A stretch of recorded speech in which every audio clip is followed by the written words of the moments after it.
नमस्कार, मालवणी कट्ट्यावर स्वागत आहे तुमचं। आज मी तुम्हाला नवीन एक रेसिपी दाखवते। ही माशाची रेसिपी आहे आणि ह्या माशाचं नाव आहे शेतकं। इथे आम्ही सिंधुदुर्ग जिल्ह्यात ह्याला शेतकं म्हणतात। इथे काय मला म्हणतात माहिती नाहीये, रत्नागिरी जिल्ह्यात, पण आमच्याकडे शेतकं म्हणतात। आणि हे खाडीचे मासे आहे, ह्याचे चांगले पीस केलेले आहेत मी 4। त्याच्यानंतर त्याला काही लावलेलं आहे, फक्त मसाला आणि हळद पावडर, आणि ती सुद्धा खातूची वापरलेली आहे मी। ही अशी लाल खातूची पावडरची हे येते, मिरची पावडर येते, ती लावलेली आहे। आणि त्यांची राजापुरी हळद आहे, अतिशय उत्कृष्ट अशी आहे राजापुरी हळद, केमिकल वगैरे नाही आहे। ही खातूची हळद पावडर आहे, केमिकल वगैरे कुठचं वापरलेलं नाही, अतिशय उत्कृष्ट अशी हळद पावडर आहे। त्याचप्रमाणे त्यांची मिरची पावडर पण चांगली येते। त्याचं पॉकेट आता नाही आहे, कारण मी मसाला तो पॉकेटमधला काढते आणि ह्या मसाल्याच्या डब्यात काढून ठेवते, म्हणजे पॉकेट रिकामं करून ठेवते। हां, खातूचा मसाला मागवा फिशचा, तो मिळतो, चांगला असतो, लाल मिरची पावडर। आता काही काही मगाशी तुम्हाला मासे दाखवले, त्यानंतर हे कोकम दाखवले तुम्हाला। हे बघा, कोकम ही भिजत घातलेली आहे, 4-5 कोकम आहेत। त्यानंतर 4-5 लसणाच्या पाकळ्या आहेत। त्यानंतर ह्या ओल्या मिरच्या आहेत, कोथिंबीर आहे, मीठ आहे, आणि हे खोबरेल तेल आहे, आणि हे पाणी आहे। आता आपण रेसिपीला सुरुवात करूया। आता ही रेसिपी कशी करायची तुम्हाला मी दाखवते। हे फिशचे तुकडे आहे, यावरती हा मी मसाला घालते, आवडीनुसार घाला, मी चांगले 4 चमचे घालते बघा, 4। त्यानंतर त्यावर ही कोथिंबीर घालते मी, त्यावरतीच ह्या ओल्या मिरच्या घालते, 4 मिरच्या घेतलेल्या आहेत मी, मिरच्या घालते। त्यावरतीच ही लसूण पण घालायची तशीच। आणि हे जे कोकम मी भिजत घातलं होतं, कोमट पाण्यात घालायचे, म्हणजे रस चांगला सुटतो। ते कोकम पण तसंच घालते बघा, हा रस पण घालते। आणि त्यावरतीच तेल घालायचं, हे कच्चं तेल आहे खोबऱ्याचं, ते घातलंय बघा मी चांगलं। आणि आता हे मीठ पण घालायचं, चवीनुसार घाला मीठ। आणि हे आता मी गॅस पेटवते,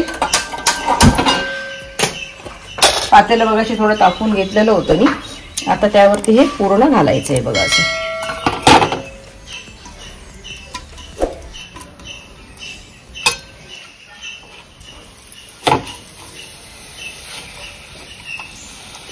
ह्यात खोबऱ्याचा कुठचा वापर केलेला नाही आहे मी, नुसतं तसंच पातेल्यावर घालायचं। चटपट होणारी आहे, याला आंबट तिखट म्हणतात, माशाचं आंबट तिखट। आणि ह्याला शिजण्यापुरतं पाणी घालायचं, बस।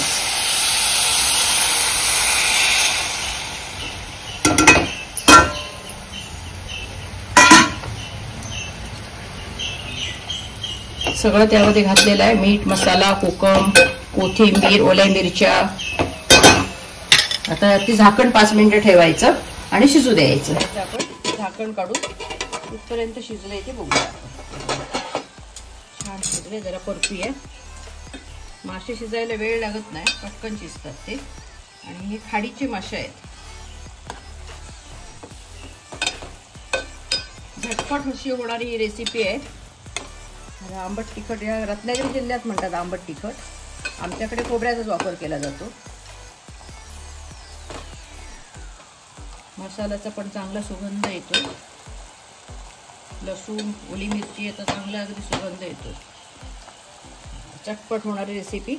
आता हे याच्यावर थोडी आपण कोथिंबीर घालूया सजावटीसाठी, आणि सुगंध पण जरा कोथिंबीरीचा चांगला येतो।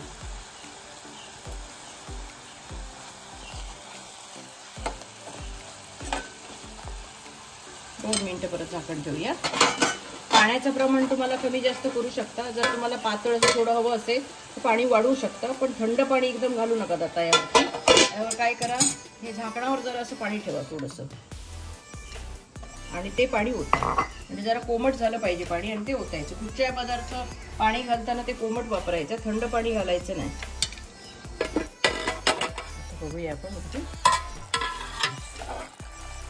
फिश चांगले शिजलेले आहेत आतमध्ये, मस्तपैकी रेसिपी तयार झालेली आहे आपली। आता आपण बाउलमध्ये काढून घेऊया। ही भाताबरोबर खाऊ शकता, पोळीबरोबर खाऊ शकता, तुमच्या आवडीनुसार। बघा तुम्हाला कशी रेसिपी वाटली. ही झटपट होणारी आहे. तुम्हाला आवडली असेल लाईक करा, सबस्क्राईब करा. नमस्कार.